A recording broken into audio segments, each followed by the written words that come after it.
US में रहने वाले भारतीयों के लिए फैसला सिर्फ एक ट्रेड अनाउंसमेंट नहीं है, बल्कि रोजमर्रा की जिंदगी, नौकरी, बिजनेस और फ्यूचर प्लानिंग से सीधे जुड़ा हुआ अपडेट है। भारत और अमेरिका के बीच ट्रेड डील के तहत अब इंडियन गुड्स पर लगने वाला रेसिप्रोकल टैरिफ घटाकर 18% कर दिया गया है। पहले 25% था। ये बदलाव सीधे तौर पर यूएस मार्केट में इंडियन प्रोडक्ट्स की कीमत, इंडियन एक्सपोर्टर्स की कंपेटिटिवनेस और इंडियन डायस्पोरा की इकोनॉमिक पिटिशन को इम्पैक्ट करता है। तो आज इस वीडियो में हम समझेंगे कि टैरिफ कट कैसे काम करता है, इसके रूल्स क्या हैं और यूएस में रहने वाले इंडियंस को इससे क्या फायदे और क्या सावधानियां रखनी चाहिए। तो चलिए फिर जल्दी से वीडियो को स्टार्ट करते हैं। हाय, मेरा नाम है वर्षा दुबे और आप मुझे देख रहे हैं एनबीटी टेक एड पर।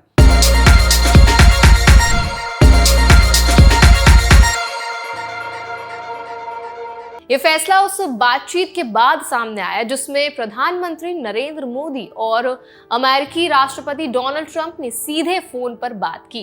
ट्रंप ने साफ कहा कि अमेरिका भारत से आने वाले सामान पर कम टैरिफ लगाएगा और इसके बदले भारत ने भी अमेरिका के लिए अपने टैरिफ और नॉन टैरिफ बैरियर्स कम करने पर सहमति दी है।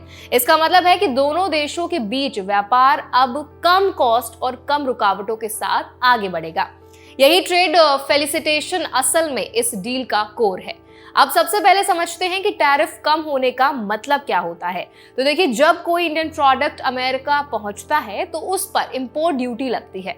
25% टैरिफ का मतलब था कि यूएस में वही प्रोडक्ट महंगा बिकता था। अब 18% टैरिफ होने से इंडियन गुड्स की लैंडिंग कॉस्ट कम होगी। इसका सीधा फायदा यूएस में रहने वाले इंडियंस को मिलेगा, खासकर grocery, textile, ayurvedic products, handicrafts और made in India consumer items में। सबसे पहला जो फायदा मिलेगा वो यूएस में इंडियन गुड्स की कीमतों में टैरिफ कम होने से इंडियन प्रोडक्ट्स कंपैरेटिवली सस्ते होंगे। यूएस में रहने वाले इंडियंस जो इंडियन फूड, कपड़े या डेली यूज प्रोडक्ट्स खरीदते हैं उन्हें धीरे धीरे प्राइस रिलीफ दिख सकता है। लीगल एंगल ये है कि टैरिफ रिडक्शन ऑटोमेटिकली लागू होता है, किसी इंडिविजुअल कंज्यूमर को अलग से अप्लाई करने की जरूरत नहीं होती। ये ट्रेड रूल लेवल का बदलाव है जिसका फायदा एंड कंज्यूमर तक पहुंचता है। दूसरा फायदा है एक्सपोर्ट से जुड़ी जॉब अपॉर्चुनिटीज। जब इंडियन एक्सपोर्ट्स बढ़ते हैं तो यूएस में इंडियन कंपनीज की प्रेजेंस भी बढ़ती है। इससे इंडियन ओरिजिन प्रोफेशनल्स के लिए लॉजिस्टिक्स, मार्केटिंग, कंप्लायंस, फाइनेंस और ट्रेड एडवाइजरी जैसे एरियाज में नई अपॉर्चुनिटीज बनती हैं। यूएस लॉ के तहत कंपनीज को लोकल हायरिंग करनी होती है, लेकिन स्किल्ड रोल्स में इंडियन प्रोफेशनल्स को प्रेजेंस मिल सकती है, खासकर जिनके पास ट्रेड, सप्लाई चेन या इंटरनेशनल बिजनेस का एक्सपीरियंस है। तीसरा फायदा मिलने वाला है इंडियन एक्सपोर्टर्स और डायस्पोरा एंटरप्रेन्योर्स को। यूएस में बहुत से इंडियन एंटरप्रेन्योर्स ऐसे हैं जो इंडिया से प्रोडक्ट्स इंपोर्ट करके अमेरिका में बेचते हैं।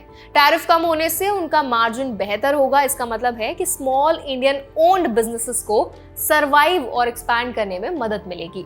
लीगल रूल ये कहता है कि जब टैरिफ ऑफिशियली रिड्यूस हो जाता है तो कस्टम्स क्लियरेंस उसी रिवाइज्ड रेट पर होती है। इंपोर्टर्स को डॉक्यूमेंटेशन सही रखना जरूरी है ताकि कस्टम्स पर कोई डिस्प्यूट ना हो। चौथा फायदा मिलेगा इकोनॉमिक सेंटिमेंट्स और इन्वेस्टमेंट कॉन्फिडेंस में। ट्रेड डील का एक बड़ा असर सेंटिमेंट्स पर पड़ता है। रुपी, इक्विटी मार्केट और बॉन्ड मार्केट पर जो प्रेशर था वो अब कम होता दिखेगा। इसका इनडायरेक्ट बेनिफिट यूएस में इंडियन इन्वेस्टर्स को भी मिलता है। Stable India US trade relation का मतलब है long term confidence. US law के तहत फॉरेन इन्वेस्टमेंट तभी स्टेबल मानी जाती है जब ट्रेड रिलेशंस प्रेडिक्टेबल हो और यही प्रेडिक्टेबिलिटी इस डील से आती है। पांचवा फायदा मिलेगा एनर्जी सोर्सिंग और जियोपॉलिटिकल इंपैक्ट पर। इस डील का एक सेंसिटिव हिस्सा एनर्जी सोर्सिंग से जुड़ा है। अमेरिका का कहना है कि भारत अब यूएस से ज्यादा एनर्जी प्रोडक्ट्स खरीदेगा और रशियन ऑयल डिपेंडेंसी कम करेगा। इसका मतलब ग्लोबल जियोपॉलिटिक्स में शिफ्ट है। यूएस में रहने वाले इंडियंस के लिए इसलिए अहम है क्योंकि यूएस फॉरेन पॉलिसी का असर इमिग्रेशन पॉलिसीज और वीजा एनवायरनमेंट पर भी पड़ता है। स्ट्रॉन्ग बायलैटरल टाइज अक्सर स्ट्रिक्टर इमिग्रेशन क्लाइमेट में भी बैलेंस क्रिएट करते हैं। अब रूल्स की बात करते हैं। तो देखिए, इंडिया और यूएस दो फ्रेमवर्क्स पर काम करते हैं, एक अर्ली हार्वेस्ट डील और दूसरा फुल बायलैटरल ट्रेड अग्रीमेंट। अभी फोकस अर्ली हार्वेस्ट डील पर है जिसमें टैरिफ रिडक्शन जैसे इमीडिएट स्टेप्स आते हैं। लीगल लैंग्वेज में कहें तो ये बाइंडिंग कमिटमेंट है, लेकिन फुल बीटीए आने में समय लगेगा। इसीलिए बिजनेसेस और इंडिविजुअल्स को लॉन्ग टर्म प्लानिंग में कॉशियस रहना बहुत जरूरी है। यूएस में रहने वाले इंडियंस के लिए सबसे जरूरी बात यह है कि इस डील से फायदा तभी मिलेगा जब कंप्लायंस सही होगी। इंपोर्ट एक्सपोर्ट से जुड़े लोग कस्टम्स, डॉक्यूमेंटेशन, वैल्यूएशन और कंट्री ऑफ ओरिजिन रूल्स का ध्यान रखें। ट्रेड लॉ में छोटी गलती भी पेनल्टी का कारण बन सकती है। एक और जरूरी पॉइंट है अवेयरनेस। ट्रेड डील का मतलब ये नहीं है कि हर प्रोडक्ट पर टैरिफ 0 हो जाएगा। 18% अभी भी लागू है, इसीलिए प्राइस एक्सपेक्टेशंस रियलिस्टिक रखें। बिजनेस ओनर्स को कॉन्टैक्ट और प्राइसिंग स्ट्रैटेजी को रिवाइज करना बहुत जरूरी है। तो आई होप ये वीडियो आपके लिए हेल्पफुल रहा होगा। अब इस पूरे अपडेट पर आपका क्या ओपिनियन है, आप क्या राय रखते हैं, हमें कमेंट्स में जरूर शेयर करें। अगर ये वीडियो आपको हेल्पफुल लगा हो तो उसको लाइक जरूर करें, शेयर जरूर करें।